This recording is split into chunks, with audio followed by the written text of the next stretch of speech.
Thanks to a UCI legacy grant and supported by Wollongong City Council and Transport New South Wales, Healthy Cities Illawarra launched Australia's very first Slow Down Day. Coinciding with National Ride to School Day, we teamed up with Safe Streets to School, 30please.org, Mount St Thomas, Figtree Heights and Lindsay Park public schools to encourage children to take an active method of travel to and from school on the 25th of March. We spoke to the experts, school staff, parents and kids about the benefits of walking to school. Here's some of what they had to say. It's healthier and it makes you feel good in the morning. Walking keeps the environment clean. Walking and cycling to school is a really easy way for kids to be more physically active, but also it's just really healthy for, mentally and physically to be out in open space, in green spaces, and even just to pass the neighbourhood. Keeps you fit and healthy. It allows kids to develop really good friendships, problem-solving skills, and independence skills, and it prepares kids and allows them to be ready to learn when they do get to school. Physical movement and activity before school is a really great way to set kids up for success in the classroom. Despite these benefits, there has been a steady decline in active travel in Australia since the 1970s. Australia is amongst the lowest for active travel in all OECD countries, scoring 22% active travel versus 98% in Japan, 87% in the Netherlands, 61% in Finland, and 52% in Great Britain. There is also a distinct gap between meeting our physical daily activity requirements between children and adults. 27.9% of children meet their recommended daily amount of physical activity versus 55% of adults. So, what's stopping children from walking or cycling to school?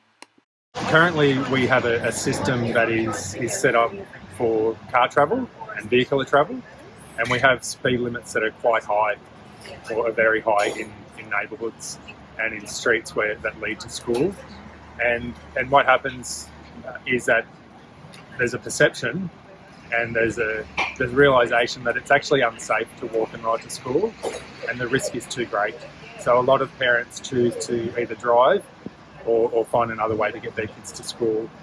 A community survey was designed in consultation with project partners Safe Streets to School and 30please.org. 70% of the parent responses indicated that concerns around safety, the physical environment and driver behaviour influence their decision-making around active travel for their children. The survey highlighted traffic congestion during pick-up and drop-off times, lack of safe crossings and road markings, and dangerous driving behaviour as the main concerns for parents. Internationally, best practice is driving no more than 30 kilometres an hour in areas where kids walk to school and are not separated by traffic. So, until we have more footpaths and crossings, majority of parents would be more comfortable with their kids walking or riding to schools if cars went slower. Sweden and Germany have effectively implemented 30-kilometre speed zones decades ago. In the UK, over 20 million people live in local authorities that have implemented 30-kilometre speed zones. This coincides with the increase in active travel in these countries. So, what difference does reducing speeds to 30 kilometres an hour really make? If a car hits a pedestrian at 40k, it's double as risky as we hit at 30k.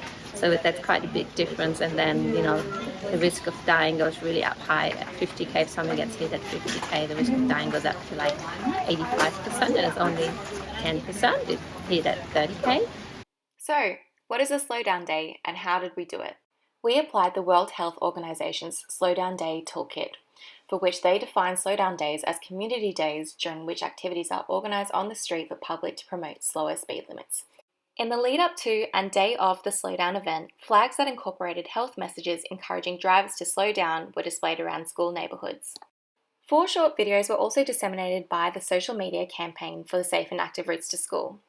These videos incorporated students and parents from partnering schools, each with a different message encouraging drivers to slow down. The Slowdown Day attracted media attention from I-98 Street Fleet Cross, the Microbility Report, Illawarra Mercury, and Win News with Cassidy Rogan. So, how effective was the Slowdown Day in decreasing speeds and increasing active travel? Daily vehicle volumes were reduced by 9.84% across all 5 streets, and peak school traffic was reduced by 3.4%. In one of the participating schools, car travel to school decreased from 64% to 55%. active travel increased from 35.6% to 44.6%. In addition to an increase in active travel, 80% of participating streets observed a decrease in daily average speeds. This trend in reduced speeds remained consistent in the follow-up period for the Avenue.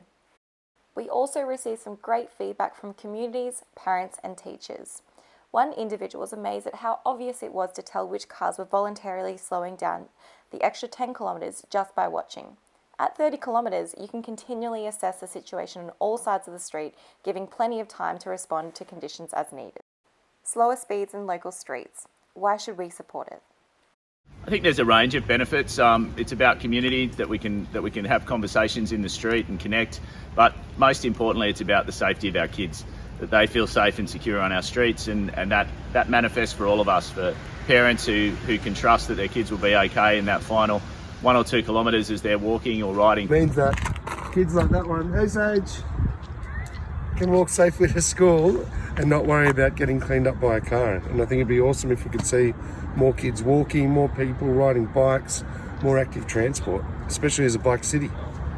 Because the slower you go, the less chance there is of hurting somebody if there is a collision, and the easier it is to stop suddenly if you see a child on the road.